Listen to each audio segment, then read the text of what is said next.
Di sebuah desa kecil di lereng Gunung Wilis, terdapat seorang lelaki tua bernama Mbah Sarwan.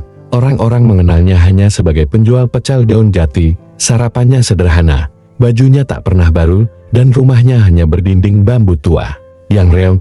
Tak ada yang mencurigai bahwa lelaki tua yang selalu tersenyum itu adalah sosok yang dicintai para malaikat dan dikenal di langit. Setiap hari, sebelum ayam jantan berkokok, Mbah Sarwan bangun. Ia berjalan ke masjid yang berjarak setengah kilometer dari rumahnya, membawa lampu minyak kecil. Di sana ia menyapu halaman, mengepel lantai, dan mengisi air wudhu. Tak ada yang menyuruhnya. Ia hanya berkata, kalau masjid bersih, hati kita juga ikut bersih. Pagi hari, setelah salat doa, ia mulai mendorong gerobak kecil yang sudah tua, berisi nasi pecel, sambal kacang, dan beberapa sayuran dari kebunnya sendiri. Tak banyak yang membeli, tapi mereka yang mencicipi pecel Mbah Sarwan selalu bilang satu hal, entah kenapa, makanannya bikin adem hati. Tanpa ada yang tahu, setiap kali ia mengaduk samban, ia bersyalawat. Setiap sayuran yang direbus, ia niatkan sebagai sedekah untuk mereka yang membutuhkan keberkahan. Ia tak pernah mematok harga, kadang dibayar 1.000, kadang tak dibayar sama sekali, yang penting kenyang dan bahagia. Katanya, pada malam-malam tertentu, terutama malam Jumat, orang-orang melihat cahaya samar dari bilik bambu Mbah Sarwan. Ada yang bersaksi mendengar lantunan disikil, meskipun tak ada suara. Beberapa warga yang bermimpi mengaku bertemu beliau di taman yang sangat indah, ditemani burung-burung putih dan aroma harum yang tak biasa. Beberapa santri dari pesantren terdekat pernah mencoba menyelidiki, tapi setiap kali mereka mendekati rumah Mbah Sarwan diam-diam, tubuh mereka terasa berat dan langkah mereka tiba-tiba lemah.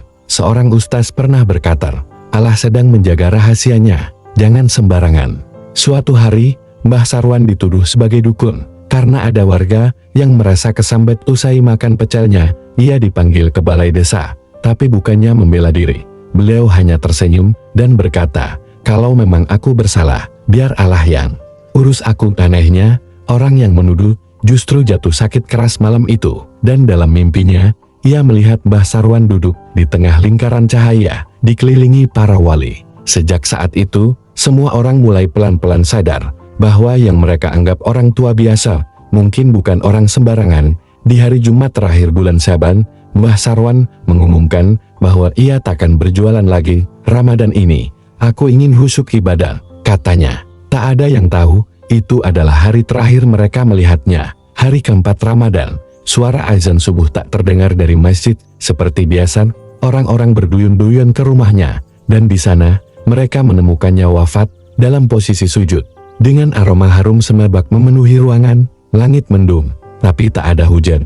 Ratusan burung putih berputar-putar di atas masjid, jenazahnya ringan seperti kapas. Bahkan orang-orang yang menyentuhnya merasakan kesejukan luar biasa. Setelah beliau wafat, gerobak pecel itu disimpan di masjid sebagai kenang-kenangan. Anehnya, setiap malam Jumat, masih tercium aroma sambal kacang dari gerobak itu, dan beberapa orang tua bersaksi masih melihat sosok lelaki tua menyapu masjid di waktu subuh.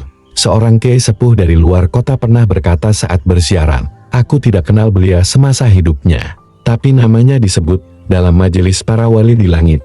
Allah memiliki kekasih-kekasih yang tak dikenal oleh dunia. Mereka menyamar menjadi orang tua renta, pedagang kecil, atau bahkan pengemis. Tapi mereka dikenal di langit, dicintai para malaikat, dan menjadi rahmat bagi sekelilingnya.